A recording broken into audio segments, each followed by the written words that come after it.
পুরনো জমি নিয়ে বিবাদকে কেন্দ্র করে এক ব্যক্তির হোটেল ও বাড়িতে ভাঙচুরের ঘটনায় উত্তেজনা ছড়িয়ে পড়ে এলাকায়। বৃহস্পতিবার সকালে ঘটনাটি ঘটেছে উত্তর দিনাজপুর জেলার ইসলামপুর থানার শিয়ালতর রোডপাড়া এলাকায়। জানা গিয়েছে, সুশীল সাহা নামে এক ব্যক্তির সাথে বিপ্লব সরকার নামে হোটেল ব্যবসায়ীর সাথে জমি নিয়ে দীর্ঘদিন ধরে বিবাদ চলছিল। সেই বিবাদকে কেন্দ্র করে বুধবার রাতে হোটেলে একটি ঝামেলা সৃষ্টি হয়। অভিযোগ, সুশীল সাহার লোকজন বৃহস্পতিবার সকালে বিপ্লব সরকার নামে ওই ব্যবসায়ীর হোটেল ও বাড়িতে ব্যাপক ভাঙচুর চালায়। এই ঘটনায় এলাকায় উত্তেজনা ছড়িয়ে পড়ে। খবর পেয়ে ঘটনাস্থলে পৌঁছে ইসলামপুর থানার পুলিশ। ঘটনার তদন্ত শুরু করেছে পুলিশ। অন্যদিকে এই বিষয়ে সুশীল সাহাকে ফোনে জিজ্ঞেস করা হলে তিনি সমস্ত অভিযোগ অস্বীকার করেন এবং তার সাথে কোনো জমি বিবাদ নেই। তবে কে বা কারা এই ঘটনা ঘটিয়েছে তিনি এই বিষয়ে কিছুই জানেন না বলে জানিয়েছেন তিনি। আমাকে এখান থেকে ফোন করলো, আমি এসে দেখছি এই চারিদিক তছনছ করা হয়েছে। এখন কি ব্যাপার, কি বৃত্তান্ত, সমস্ত কিছু জিজ্ঞাসা করতে লাগবে বা জানতে লাগবে, কেন বা এরকম হলো, কারাই বা আসলো। যা কিছু হোক, এই ভাঙচুর তুরপার এগুলো তো ইসলামপুরে হয়নি, এই প্রথম। এরকম তো শোনা যায়নি এর আগে, বা আমরা দেখিও নাই।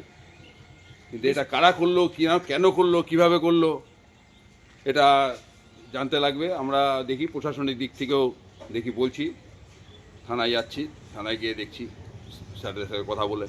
এই যে এইভাবে আপনার মানে একটা ব্যবসায়ী প্রতিষ্ঠান এইভাবে যেভাবে মানে হামলা করেছে, এটা কিছু বাঁচাই নাই, সব শেষ করে দিয়েছে। হ্যাঁ, সব দোকান একদম তছনছ করেছে, একদম তছনছ করেছে সমস্ত দোকান। আমি তো এই এক্ষুনি আসলাম, দেখলেনি আপনারা, এই মাত্র এসে আমি খবর পেলাম, ছুটে এসে দেখছি যে সমস্ত কিছুই ভাঙচুর করা হয়েছে, কিচ্ছু বাকি নেই। ইভেন কি যে গাড়িটা আছে সেটাও ভাঙচুর, স্কুটির সেটাও ভাঙচুর করে দিয়েছে। বাড়িতেও হামলা করেছে। হ্যাঁ, ওটাই শুনলাম এখনই।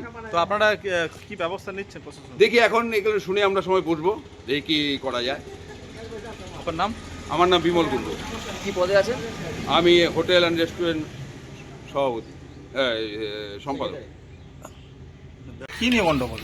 গন্ডগোলটা শুরু থেকে 2 মাস আগে কালী পূজার সময় এই সুশীল সাহা, ঠিক আছে, একটা ওর আমাদের জমি নিয়ে, ওর জমির উপরের লোক আগে পরেই আছে। আমাদের মন্দিরের জায়গা, আজকে আমাদের জন্মের আগে থেকে একটা জায়গা আছে মন্দিরের সঙ্গে, সেই মন্দিরের জায়গাটা ও নেওয়ার জন্য অনেক রকম রাস্তায় আর কি করছে। তারপরে বসাবসি হয়েছে, নেতা দিয়ে করছে, পারিনি। তারপরে দুষ্কৃতি ফিরায় কালী পূজার দিন, কালী পূজা আগের দিন, এই কালকে যে দুষ্কৃতীরা আসছিল এবং আজকে যে আসছিল, সেই দুষ্কৃতিগুলাই আগে ওই কালী পূজার দিন এসে হামলা করে সন্ধ্যাবেলা। তো সেটা নিয়ে কেস কামারা হয়েছে, থানায় বসে মিটামিটি হয়ে গেছে। তারপরে 2 মাস পরে কালকে হঠাৎ সেই টিমই নেশা টেশা করে এসে রাত্রেবেলা হাঙ্গামা করে। হাঙ্গামা করার পরে পুলিশ আসে, ভেগে চলে যায়। তারপরে রাত 12:30 1টা নাগাদ আবার 30 জন লোকজন বেশি করে নিয়ে এসে 3-4 বাড়িতে হামলা করে। তখন বাড়ির গেট সব বন্ধ ছিল। তারপরে গেট ভাঙাভাঙি করে খুলতে না পেরে চলে যায়।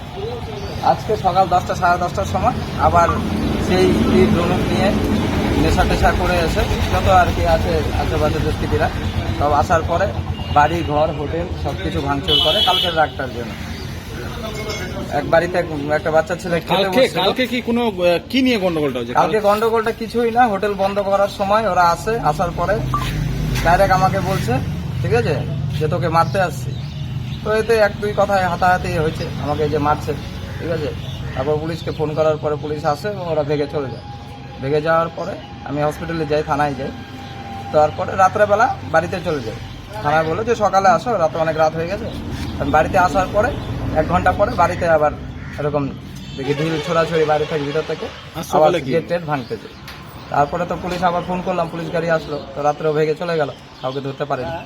তো সকালবেলা দিনের আলোতে সব ব্যাপার হলো, দিনের আলোতে পুরো টিম নিয়ে লাঠি টাঠি সব কিছু, শাবল টাবল দাও নিয়ে এসে সব আশেপাশে 3-4 বাড়িতে হামলা করে এবং আমার বাড়ির গাড়ি, আমার হোটেল সম্পূর্ণ ভাঙচুর করে। এর পিছনে একটাই কারণ, ওই জমি নিয়ে সুশীল শাহ ওর পয়সার পাওয়ার খাটিয়ে এই গুন্ডা বাহিনী দিয়ে এগুলো কাজ করাচ্ছে। শুরু থেকে শেষ অবধি সুশীল শাহ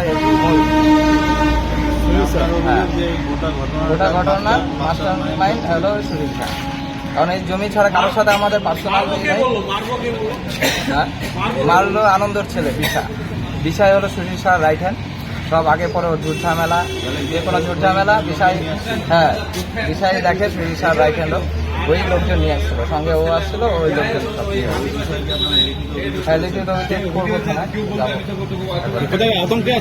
প্রচুর আতঙ্কে আছি, কারণ দিনের আলোতে এত বড় যদি একটা এই সমাজের মধ্যে এত বড় একটা যদি অ্যাটাক হতে পারে, তাহলে আতঙ্কে তো থাকবে। রাস্তাঘাটে বেরোতেই পারা যাবে না, কারণ বাড়িতে যদি এত বড় হামলা হতে পারে, আমরা তো না কাজ করতে পারবো না, বেরোতে পারবো না। আমরা চাইছি যে প্রশাসন ছাড়া তো এটা আর কেউ করবে, প্রশাসন নিজের হাতে এটাকে নিয়ে একটু ভালো করে দেখুক কি ব্যাপার আছে না ব্যাপার আছে। প্রশাসনের উপরে তো আর আমরা নিজেরা সলভ করতে পারবো না। যারা ভাঙচুর করতে আসছিল ওদেরকে কাউকে চিনা হয়েছে? হ্যাঁ, ওদেরকে একজনকে চিনি, ঠিক আছে। আমি তো ভিতরে ছিলাম, আমি তো বাইরে বেরোলে আমাকে মেরে ফেলতো। একজনকে চিনি, তার হলো বিশাল, ঠিক আছে, সরকার, আর ওর বাবা নাম আনন্দ সরকার, ঠিক আছে।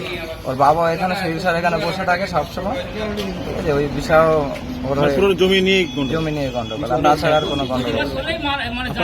আমার নাম বিপ্লব দাস। আপনি কি হোটেলের মালিক? হ্যাঁ।